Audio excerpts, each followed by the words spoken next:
town of New York City at the Milling Room on the Upper West Side. How are you funding the social safety net? Is universal basic income the solution to that problem? Where you see conversations around Asian Americans in the United States going into 2020 and beyond. ABC News has carefully chosen 3 undecided voters to bring their questions to the table as they decide who'll get their vote in the Democratic presidential primary. Why you for president?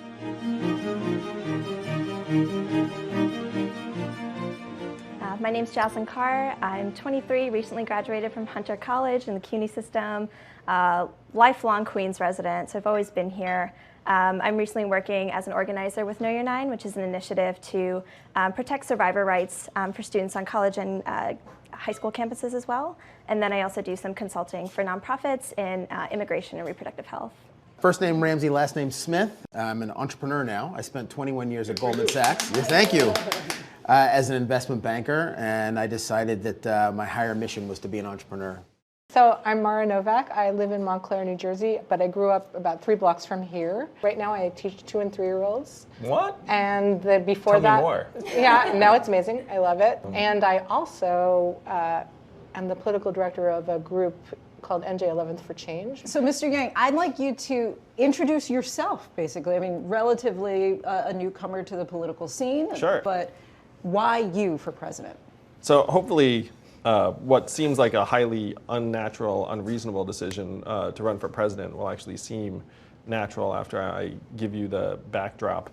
My parents immigrated to this country in the 60s, met as graduate students at Berkeley, and so I grew up the son of immigrants and had the American dream very much. You can relate to aspects of this. Absolutely.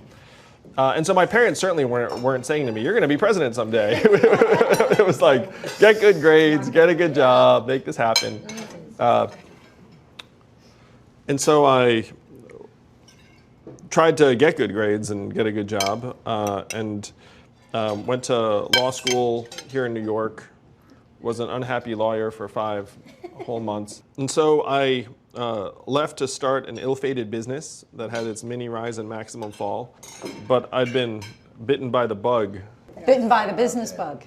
Bitten by the entrepreneurship bug. Yeah. And then I became the CEO of an education company that grew to become #1 in the US and was acquired by a public company in 2009. And so my path really started heading this direction after the financial crisis in 2009. And I was really shaken by it, where I felt like a lot of the very smart people I'd gone to Exeter and Brown and Columbia with had gone to Wall Street and helped create the derivatives and mortgage-backed securities and the exotic financial instruments that had contributed to the crash. And so I thought, what a train wreck, if this is what we're training our talent to do, and then they ended up contributing to this crisis. And so I thought, well, what would I want people to do instead? Because you can't be negative, you have to try and do something positive to solve the problem. So the vision I had was to try and go start businesses in Detroit, Cleveland, St. Louis, Birmingham, Baltimore, New Orleans, other cities that could use a boost. Because I was concerned that there was this massive brain drain out of a lot of the country. And so I thought over time this is going to be a disaster for the Michigans, the Ohios, the Missouris. And so I started this organization to try and channel entrepreneurial talent to these regions. I spent 7 years traveling the Midwest and the South, and I saw firsthand the aftermath of the automation of manufacturing jobs. So I was absorbing all this over a 7-year period, and then Donald Trump became president in 2016. And to me, that was a giant red flag. That's not business as usual. That's okay, stop what you're doing and reevaluate. And I'd had the sinking feeling that my work was like pouring water into a bathtub that had a giant hole ripped in the bottom, that for any job we were creating, we're going to lose tens or hundreds to the 4th Industrial Revolution, this transformation we're in the midst of. And for whatever reason, no one in politics, no one in DC wanted to make the case that it wasn't immigrants, it was technology that was causing all of these effects on the labor market. And so realizing that no one else was going to lay out what to me were the obvious causes of Donald Trump's victory and real solutions that would help us actually evolve towards a 21st century economy, I decided to run for president. So, Jaslyn, I know you talked about that you work every day with immigrant and Asian communities, and you had some concern about him reinforcing certain stereotypes Yeah. about the Asian population. For Right. example, you wear the math pin as Yeah. part of your logo, but Right. let's hear from you. And so, I guess on that note, I'm wondering, what are some of the issues that you really care about in the Asian American community? Because what I've seen is that, we're talking about the opposite of Donald Trump is an Asian who likes math. And, I laugh when I hear that at the debates because I know and have been on the receiving end of that language as well. And for someone who has been on the receiving end of that language, I'm really seeing how we're purporting things like the model minority myth that, Asian immigrants are hardworking and contribute a lot. And I'm wondering, how can we flip that narrative to be more productive and have more productive conversations about the Asian American community? Because we don't have to rely on some of these tired stereotypes about an inclination towards STEM or being a hardworking person. So I'm wondering where you see the conversations around Asian Americans in the United States going into 2020 and beyond. Well, I'm very proud of being the first Asian American Yeah. man to run for president as a Democrat. And I think to myself about when I was younger, if I turned on the presidential debates and I saw someone from our community up there, I'd be like, Yeah. oh, I guess Yeah. this is normal. I guess we run for president now. Right. And I also recognize how incredibly diverse our community is. Certainly my experience is not the norm, nor is anyone's experience the norm, given how broad and diverse our community is. To the extent I make light of certain stereotypes, I believe that it's helping expose how ridiculous some of them are, and that most Americans kind of sense their ridiculousness in the fact that it's a joke. If I felt like I was actively harming our community in some way, then I would feel differently. But right now, and even when I interact with most Asian Americans, most of them are excited about my candidacy and understand the context that the remarks are made in. Ramsey, I'd like you to give your concerns about universal basic income. Sure. So I agree with your fundamental observation that automation is changing the labor force in a way that is much faster than most people appreciate. It's something that I've noticed as an entrepreneur. So there are all these things that all these parts of the business, all these problems that I solve with software that I know that 10, 15, 20 years ago, You might have hired someone to do. I had to hire somebody, and instead I can pay some software service platform $15, $20, $30, $70 a month to handle these otherwise big problems. So I see that as a real effect, and it's happening fast. I guess my question is universal basic income the solution to that problem? The key reason to be excited about a universal basic income is that it, one, recognizes the kind of work that we're already doing that the market does not recognize. So that's stay-at-home moms, caregivers, nurturers, but also volunteers, artists in many settings, journalists, unfortunately, in many settings where the market is not what it once was. And then if you put this money into people's hands and you have a foundation, then you create many other jobs in the economy that actually reflect the community's needs and values. So as one example, if you had a town of 10,000 adults in Missouri and we passed the freedom dividend of $1,000 a month, there's an additional $10 million a month in buying power in that town. Where does that buying power go? It goes to car repairs they've been putting off and daycare expenses and Little League signups. And a lot of it circulates over and over again in their town many times over. Studies have shown that if we put this money into our hands, it ends up creating hundreds of thousands of new jobs where they're needed most in these communities. To me, this is a much more effective way to create livelihoods for many Americans who are going to be struggling with the greatest economic transformation in the history of our country than saying that we can retrain, let's call it 3.5 million truck drivers, average age 49, to be coders or logistics specialists or even mechanics. Unfortunately, if you let the government get away with saying we're going to retrain everyone, then everyone goes home and says, okay, I guess we're going to retrain everyone. But the reality on the ground is that the retraining has not worked where it's been attempted. And I think you also wanted to get into how it would you be pay funded, for it. All right. Yeah. One of the things I say to groups around the country, I say, hey, why are 30% of your stores and malls closing here in New Hampshire? And they think about it for a second and they say, Amazon. I'm like, yeah, that's right. Amazon's sucking up $20 billion in business a year. And then I ask them, how much is Amazon paying in federal taxes? Zero. Yeah, they say zero. And I say, also right. What do you think about that? And they're like, how is it possible that a $1 trillion tech company can be paying less in federal taxes than everyone here today? So the way we pay for this freedom dividend is we give the American people, ourselves, a tiny slice, our fair share of every Amazon sale, every Google search, every Facebook ad, every robot truck mile. And this would conservatively generate 800 billion plus in new revenue because the value is so vast for many of these industries. And you'd recognize this. This is nothing new. This is just a value-added tax that's been implemented in every other advanced economy except for ours. And so if you look at what Sweden, Denmark, Germany, France, Canada, China have all done to make sure that their Amazon equivalents can't get away with paying zero in taxes, they've implemented this kind of toll. So I'm wondering, why would you oppose a wealth tax, or why would you not support a wealth tax that would, even if it does not generate the kind of income that we're hedging on, wouldn't it be more suitable to hold that power to account, right? To hold them accountable for what wealth that they're really hoarding at the 1%. I agree with the nature of the problem that a wealth tax is meant to solve. Yeah. And I agree with the spirit of the wealth tax because you have these historic gains in the hands of a tiny sliver of Americans increasingly, like literally top 1% of the top 0.1%. Right. But I'm also really driven by, again, what's worked and what hasn't worked in other countries.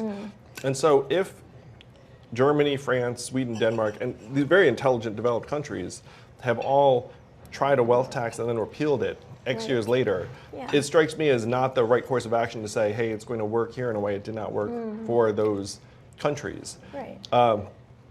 And so if you use someone like Jeff Bezos as an example, who's like the ultimate, you know, like, the richest man. If you were to increase the income tax rate to 70, 75%, how much of his $100 billion do we get? Almost none of it, because he's not dumb enough to pay himself a paycheck of, you know, like $5 billion, then you get it all. He just pays himself a relatively modest salary, and then his billions are in Amazon stock. Right, it's non-liquid. Yes, in theory, a wealth tax could try and get some of that value too. But a value-added tax, what I'm suggesting, we get a toll on his business, which is where the money's really flowing into. And then when he sells some of his stock, then we take a toll on that too. So we take a toll coming and going, and it ends up mapping to his consumption and his benefits from society in a way that he can't game his way out of. You know, I've seen the the European examples, and the threshold is often a lot lower than what Warren and Sanders are suggesting, right? It's at taxing wealth that's as low as like $177,000 in income, which is quite low. And for Sanders and Warren, it's upwards of like $32 to $50 million. Would that be something that you'd be more incentivized to support at all? Well, certainly, if it's falling on a lower number of Americans, then it's more likely to be feasible. Yeah. So I'd be more supportive at higher levels. At the same time, if you raise the wealth threshold, then you're talking about harvesting, let's call it millions, tens of millions of dollars on an annual basis from individual citizens. And I believe that those individual citizens would move heaven and earth to avoid paying that tax. Yeah. Like if you're worth like 100 million or 500 million or a billion, and then we come and say, hey, guess what? It's a $20 million toll to be an American this year. They'll be like, you know what? Like Swiss citizenship's like seeming really appealing right now. They've got some good boarding schools, like blah, blah, blah, blah, blah. So we need to implement a system that they can't wriggle their way out of, in my opinion, because they're expert wrigglers. Yes. But why would they? I mean, you don't think that they would figure out ways? Like they could pass the VAT on to consumers, for example. I mean, is it really? I mean, is it something that they're just going to pay it willingly? Like they're just going to say, fine, it's a tax on our businesses. Well, if you look at it again, they're not going to adjust their business to accommodate that? So their businesses would adjust. All the accounting firms are experts in how these tax rules apply in other parts of the world, and so applying them here would be pretty straightforward. And keep in mind, every dollar that gets generated by the VAT under my plan is literally put directly in the hands of an American consumer and then some. Like we have to go where the money actually is in our society. The money's not with the town dentist. The money's with the Amazons, Google. So I have a question though. So you said that this tax will raise $800 billion, you said. And what's the total price tag of UBI? So what's the remaining part you have to fund to make it work? So the headline cost is around 2.4 trillion. So let's say you get 800 billion from the value-added tax. Use about 1.6. Now, all of this money is in the economy. You end up creating a lot more revenue for businesses, new jobs, even some new businesses in some cases. And conservatively, according to the Roosevelt Institute, you would grow the consumer economy by 8 to 10% indefinitely, which ends up generating an additional 400 billion in revenue or so, conservatively. So now you're down to a little bit more than per year. So now you're down to a little bit more than a trillion. You save hundreds of billions on things like incarceration, homelessness services, emergency room healthcare, and items that we spend hundreds of billions on right now. And it was a corrections officer in New Hampshire who said this to me. He said, we should pay people to stay out of jail because when they're in jail, we spend so much on them. This was a prison guard. Like, we all know that when someone hits our institutions, it's incredibly expensive. Yeah. It's actually much more cost efficient to keep that person healthy, stable, prosperous, and out of our institutions. And think about the cost of an emergency room visit, because we know that right now the indigent are using emergency rooms as essentially their primary care. The conditions get worse and worse and they show up, and then it's much more expensive, and it's obviously much more expensive in terms of the human cost and their productivity. So you save low hundreds of billions of dollars on those current expenses. The last step, which is the magic, is that if you put this money into our hands, what does it mean in real life? People get healthier, mentally healthier, less stressed out, more productive, graduation rates go up, decision making goes up, domestic violence goes down, hospital visits go down. There have been studies that said if you were to alleviate gross poverty in this country, you would increase our GDP by $700 billion a year based on just education and health outcomes being better.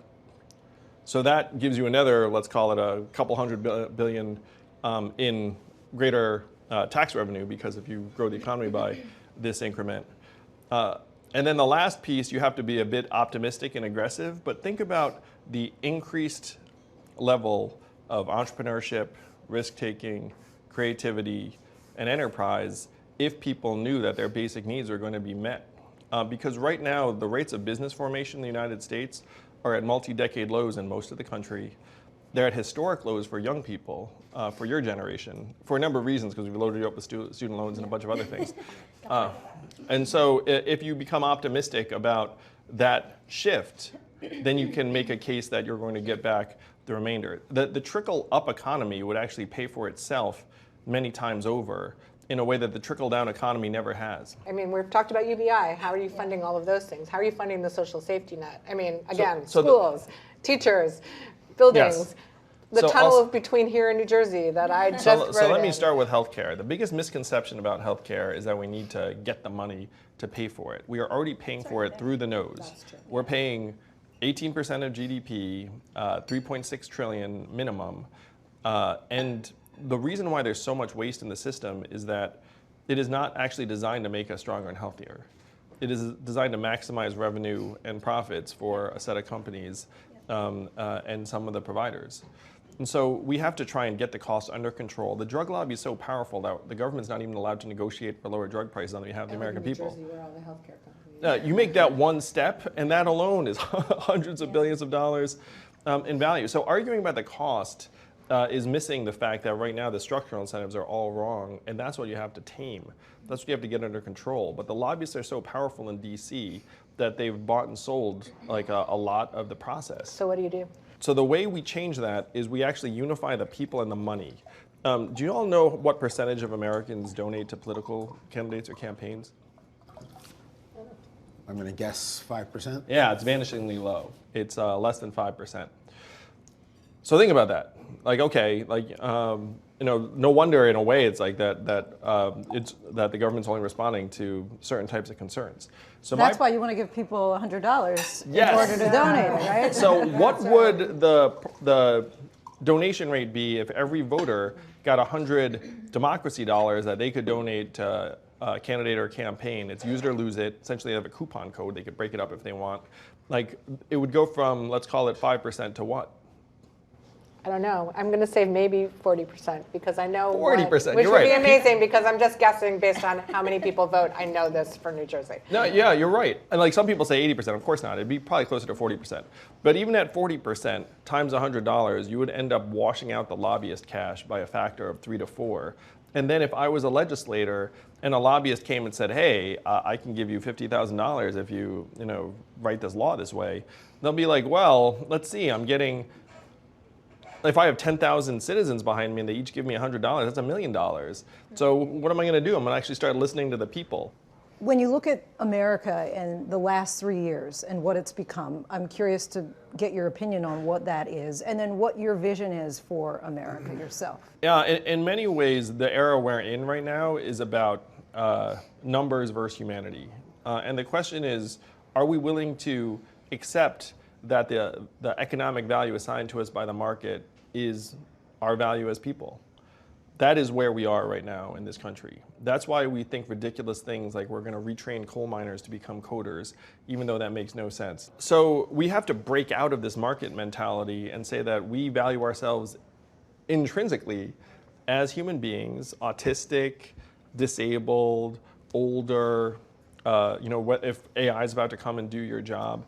If we follow the market too far, we are going to destroy ourselves. And that is what Donald Trump is a sign of. He's a symptom of the fact that we're in the third inning of the greatest economic transformation in our country's history. And we need to catch up and rewrite the rules of this economy to work for us, the people, the human beings of this country as quickly as possible.